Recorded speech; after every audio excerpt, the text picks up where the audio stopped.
When you've applied a tourniquet, but there's still bleeding, there's a few things you can do. The first one is to tighten it up more. When you first put a tourniquet on, they'll often work, but sometimes because you've compressed the skin and blood's being forced out, it may be that it's gone loose. So the first thing will be just literally apply some more pressure onto it. So hopefully that will work.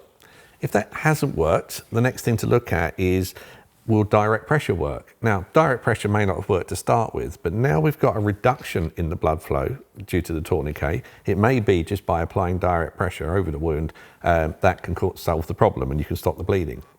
If not, consider using a haemostatic dressing. So now, before you might have looked at this and thought it's way too serious for dealing with a hemostat, whereas now, because one tourniquet is on, it may be that hemostats are good. So put the hemostat on, pop a trauma dressing on it, and hopefully that's worked. If that hasn't worked, then you can also apply a second tourniquet. Now, the second tourniquet would go above the first one, so nearest to the body. You do not put it over a joint. So if you've popped one on already, you need to go higher up. You do not want to go lower and you don't want to go over a joint because it won't work over a joint and you'll do some very, very serious damage and it will also be extremely painful. So first one will work to stop the bleed. Check to see if your direct pressure, hemostat, dress the injury. Second one goes on.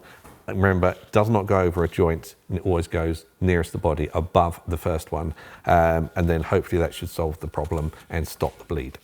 And finally, if your bleed kit only has one tourniquet in it, you could use an improvised tourniquet above.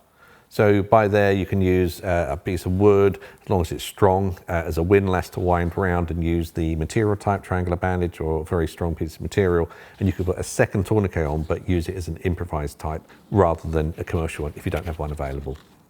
In extreme cases, you could put a third one if you need to, but this is rare that that's ever needed to happen.